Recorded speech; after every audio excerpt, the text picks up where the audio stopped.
Hello everybody, welcome back. This is भावनापुरी।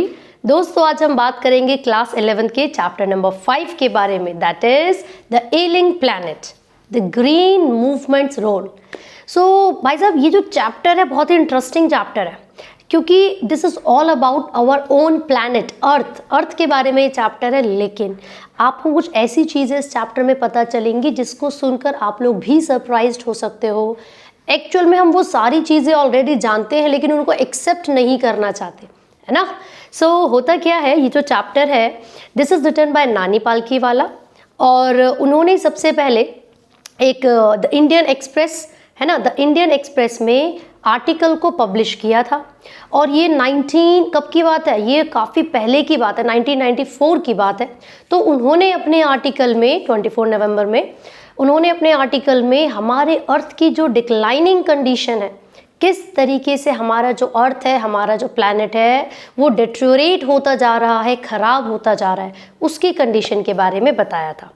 तो इस chapter के बिगिनिंग में, इंट्रोडक्शन में, जो नानी पालकीवाला है वो कहते हैं कि अगर हम कभी भी किसी मूवमेंट को रिकॉल करते हैं अपने हिस्ट्री में, पूरे वर्ल्ड की हिस्ट्री में इतनी सारी मूवमेंट्स हुई हैं, लेकिन सबसे बड़ी जो मूवमेंट थी वो न्यूजीलैंड में होने वाली मूवमेंट थी, जो लगभग 25 साल पहले हुई थी, द ग्रीन मूवमेंट 1972 में।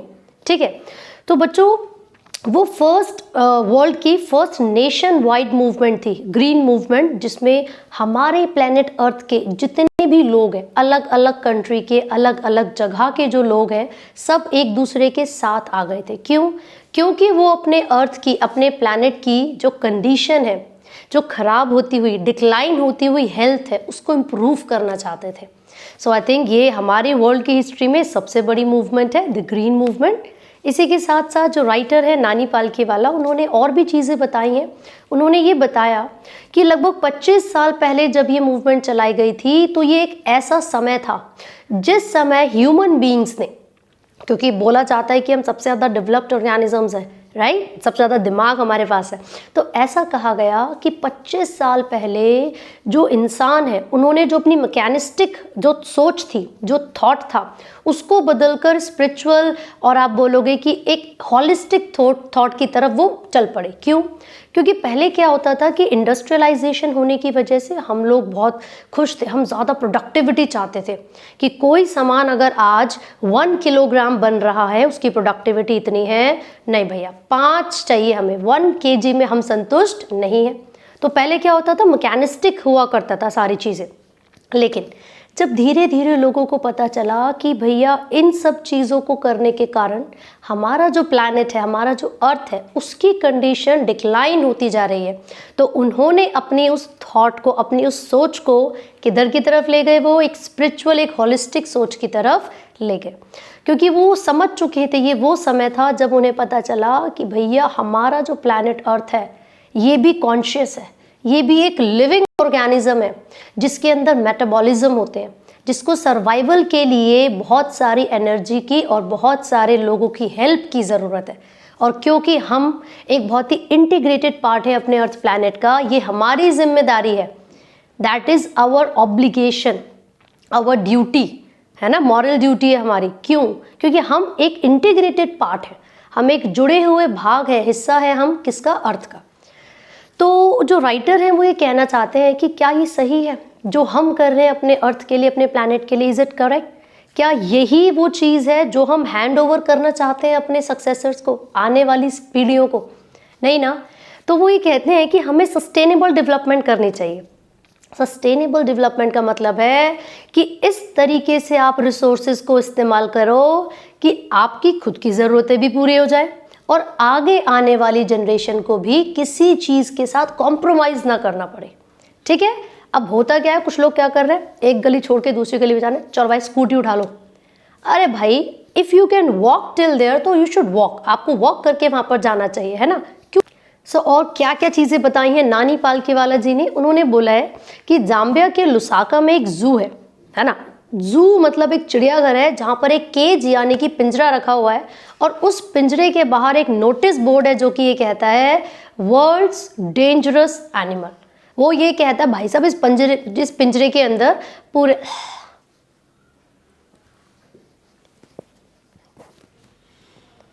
सो और क्या क्या चीज़ें हैं जो कि नानी पालकीवाला जी ने बताई हैं। उन्होंने ये बोला है कि जाम्बिया के एक जगह है लुसाका, वहाँ पर एक ज़ू है, एक चिड़ियाघर है, और उस चिड़ियाघर में एक केज है, एक पिंजरा है, जिसके बाहर एक नोटिस बोर्ड है, और उस नोटिस बोर्ड पर लिखा हुआ है वर्ल्ड्स मोस्ट डेंजरस एनिमल। और जब एक्चुअल में कोई बंदा वहाँ जाकर देखेगा, so there was a mirror, यानी कि वहाँ पर एक शीशा रखा हुआ था जिसमें कोई भी व्यक्ति जाकर खुद की ही शक्ल देख पाएगा। इससे ये पता चलता है कि उस समय तक लोगों ने ये रियलाइज़ कर लिया था कि हमारे वर्ल्ड का सबसे खतरनाक जानवर, डेंजरस एनिमल और कोई नहीं, हम लोग यानी कि ह्यूमन बीइंग्स हैं। क्योंकि हम लोगों की जो हैबिट है डोमिनेशन की, वो सबसे बड़ी प्रॉब्लम हम लोगों के लिए क्रिएट कर सकती है। हम लोगों को लगता है कि that this entire planet, this earth is dominated by us only, कि हम ही सुपीरियर हैं और इस पूरे अर्थ पर सिर्फ हम लोगों का ही राज है ना। लेकिन ये सही नहीं है, राज हमारा नहीं, राज सबका है, यानी कि जितने भी अलग अलग स्पीशीज़ है। मैं आपको बताती हूँ, जो साइंटिस्ट हैं उन्होंने डिफरेंट स्पीशीज़ को डिस्कवर किया हुआ है, और ये भी बोला है कि अभी 3 से लेकर 100 मिलियन तक ऐसी स्पीशीज़ हैं जो लैंग्वेज है जिनके बारे में पता ही नहीं है, जो अननोन है, और जो एग्जिस्ट करती हैं दीज आर अप्रॉक्सीमेटली 1.4 मिलियन। तो ये जो डिफरेंट वेराइटीज़ हैं, डिफरेंट स्पीशीज़ हैं जो हमारे अर्थ पर रहती हैं हमारे साथ, ये हमारी ड्यूटी है, that's our obligation to protect them. ठीक है, बट इसका मतलब ये नहीं कि हम लोगों को क्या करना है कि हमें डोमिनेशन दिखानी है, नो, हमें प्रोटेक्शन करनी है। ठीक है, सो अलग अलग कमेटीज़ थी, एक कमेटी के नाम मैं आपको बताती हूँ। सो बच्चों, ब्रांडेड कमीशन थी, ये एक ऐसी कमीशन है जिसमें, जो कि इंटरनेशनल कमीशन है, जिसमें कि डिफरेंट मेंबर्स थे, उनमें से एक इंडियन मेंबर भी था उस कमीशन में, जिनका नाम था मिस्टर LK झा। ये जो मिस्टर LK झा थे, उन्होंने बाकी मेंबर्स के साथ मिलकर एक रिपोर्ट तैयार की थी। ठीक है, एक कमीशन से रिपोर्ट तैयार की गई, और उसमें लिखा हुआ था, एक क्वेश्चन पूछा था एक्चुअली उन्होंने, are we to leave our successors a scorched planet of advancing deserts? Improvised का मतलब होता है बच्चों, मतलब पुअर कंडीशन में, मेड पुअर। ठीक है, लैंडस्केप्स एंड एलिंग एनवायरनमेंट। क्या हम अपने आगे आने वाली पीढ़ियों को एक तड़पता हुआ अर्थ देना चाहते हैं, एक पुअर कंडीशन में जो प्लैनेट है वो देना चाहते हैं अपने सक्सेसर्स को? ये क्वेश्चन पूछा गया था उस रिपोर्ट में, जो कि तैयार की गई थी ब्रांडेड कमीशन के द्वारा। ठीक है, तो मिस्टर किसके बारे में हमने बात की? झा, वो आपको याद रखना है। देयर वाज अनदर साइंटिस्ट जिनका नाम था, यहाँ पर पर्सन नॉट साइंटिस्ट, जिनका नाम था मिस्टर लेस्टर R. ब्राउन, जो कि एक राइटर थे एक्चुअल में। तो उन्होंने एक थॉटफुल बुक लिखी थी जिसका नाम था द ग्लोबल इकोनॉमिक प्रोस्पेक्ट। अपनी बुक में उन्होंने 4 बायोलॉजिकल सिस्टम्स के बारे में बात की थी। सबसे पहले उन्होंने बताया फिशरीज के बारे में, फॉरेस्ट, ग्रासलैंड एंड क्रॉपलैंड। उन्होंने ये कहा कि हमारे लिविंग वर्ल्ड में ये 4 ऐसे इंपॉर्टेंट बायोलॉजिकल सिस्टम हैं जिसके चारों तरफ हमारी लाइफ घूमती है। अगर ये चारों चीज़ें हमारी लाइफ को सस्टेन कर सकती हैं, तो ये हमारी ड्यूटी है कि हम इन चारों को सस्टेन करें, यानी कि अपनी ग्रीड को, अपने लालच को कंट्रोल में करते हुए हमें अपने प्लैनेट को प्रोटेक्ट करना है, सेव करना है। ठीक है, आगे वो कहते हैं बच्चों, यदि इसी प्रकार से अनसस्टेनेबल डेवलपमेंट चलती रही तो फिर जो प्रोडक्टिविटी है वो इम्पेयर्ड हो जाएगी। आप सोचते हो कि ज़्यादा प्रोडक्टिविटी हमें मिलेगी? नहीं, क्योंकि आप अर्थ का ध्यान नहीं रख रहे हो, तो दिस इज़ वेरी ऑब्वियस कि अर्थ भी आपका ध्यान नहीं रख पाएगी। ठीक है, आगे यहाँ पर कहते हैं, in poor countries local forest are being decimated in order to procure firewood for cooking. जितनी छोटी छोटी कंट्रीज़ हैं, पुअर कंट्रीज़ हैं, वहाँ पर सारे पेड़ों को तबाह किया जा रहा है, वहाँ पर डिफॉरेस्टेशन किया जा रहा है। क्यों? क्योंकि उन लोगों के पास खाना खाने के लिए फायरवुड नहीं है, लकड़ियाँ नहीं है। तो जब तक वो फॉरेस्ट को कट नहीं करेंगे, है ना, तब तक उनको लकड़ियाँ नहीं मिलेंगी। तो ये इस तरीके से चलता जा रहा है, इतने ज़्यादा रेट पर चलता जा रहा है कि कुछ समय बाद शायद हमारा जो प्लैनेट अर्थ है वो सस्टेन ना कर पाए। यहाँ पर डॉक्टर मायर्स की बात हो रही है। Since the tropical forest is the power house of evolution, several species of life face extinction as a result of its destruction. हमेशा याद रखना, जो ट्रॉपिकल रेन फॉरेस्ट हैं वहाँ पर वैरायटी बहुत ज़्यादा होती है, प्लांट्स और एनिमल्स की, लेकिन क्योंकि हम डिस्ट्रक्शन करते जा रहे हैं तो जो पावर स्टेशन है वो भी डिस्ट्रॉय होता जा रहा है, राइट। आप लोगों को ये कुछ टर्म्स है जो कि याद रखनी है, I am providing these terms, ठीक है जी। साथ ही साथ बच्चों यहाँ पर बताया गया है सन 2000 यानी कि ईयर 2000 में the world bank estimates that a 5-fold increase in the rate of forest planting is needed to cope with the expected fuel wood demand. जिस प्रकार से लोगों की पॉपुलेशन, इंसानों की, ह्यूमंस की पॉपुलेशन बढ़ती जा रही है, उनकी डिमांड भी बढ़ रही है। और भाई 2000 में, सन 2000 में ये बताया गया था कि अगर हम चाहते हैं कि इंसानों की जो फ्यूल की, फायरवुड्स की जो डिमांड है वो पूरी हो, आपको 5 गुना ज़्यादा तेज़ी से प्लांट्स लगाने पड़ेंगे, तभी ये पॉसिबल है।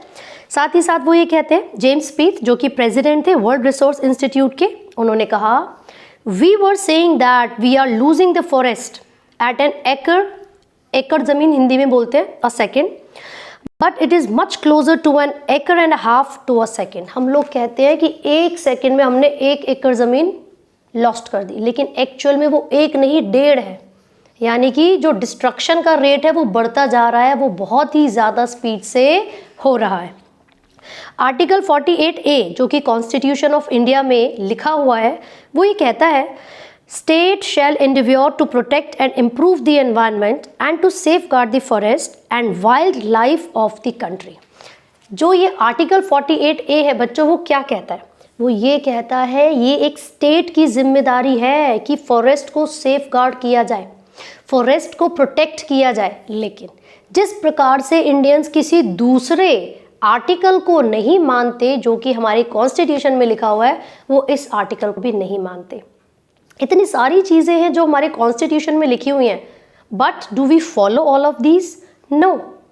रेसिज्म है, कास्टिसिज्म है, बहुत सारी है, अनटचेबिलिटी है, नहीं।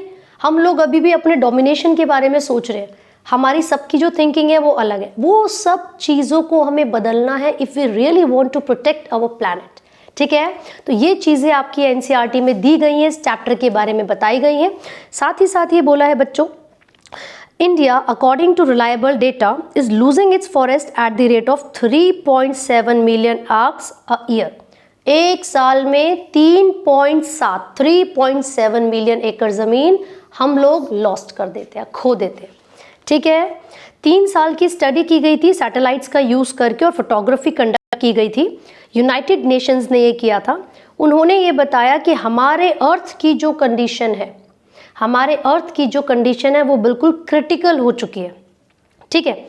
और ये कंडीशन फ्यूचर जो ह्यूमन सोसाइटी है वहाँ तक आते आते और भी क्रिटिकल होती रहेगी। सो अगर हम एक्चुअल में अपने अर्थ को प्रोटेक्ट करना चाहते हैं, अपने एक सक्सेसर को एक अच्छा प्लैनेट हैंडओवर करना चाहते हैं, तो उसके लिए हमें सस्टेनेबल डेवलपमेंट करना ज़रूरी है।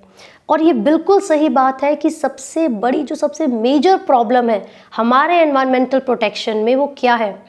ह्यूमन की पॉपुलेशन। भैया जनसंख्या जितनी बढ़ेगी डिमांड उतनी ही बढ़ने वाली है, क्योंकि ह्यूमन की पॉपुलेशन इतनी ज़्यादा बढ़ती जा रही है। This is one of the major factors कि हम अपने एनवायरनमेंट को जिस तरीके से सेफगार्ड कर सकते थे नहीं कर पा रहे हैं। जितने प्लांट्स हम लोग या जितने ट्रीज़ हम लोग प्लांट करते हैं उससे ज़्यादा हम डिस्ट्रॉय कर लेते हैं। क्यों? हमें क्या चाहिए? फायरवुड चाहिए, लकड़ियाँ चाहिए भैया। एक और साइंटिस्ट है इसमें, एक और व्यक्ति है जिन्होंने बोला था कि मतलब ज़्यादा से ज़्यादा जो सामान है वो पॉट के अंदर जा रहा है, ना कि हमारे पेट में। मतलब फ्यूल इतना महंगा है कि जब हम लकड़ियाँ खरीद के ला रहे हैं उनकी कॉस्ट ज़्यादा है than the food that we are eating, ठीक है। तो ये चीज़ें बहुत ऐसी हैं जो आपको याद रखनी है। The rich get richer and the poor beget children and condemns them to remain poor. जो अमीर है वो तो अमीर होता जा रहा है, लेकिन जो गरीब है वो प्रोग्रेस नहीं कर पा रहा है, ठीक है। सो अगर इंडिया की पॉपुलेशन देखी जाए एनसीईआरटी के हिसाब से, मैं आपको बता रही हूँ 920 मिलियन टुडे, ठीक है, जो कि पूरे अफ्रीका और साउथ अमेरिका की दोनों की मिलाकर पॉपुलेशन से भी काफ़ी ज़्यादा है, राइट।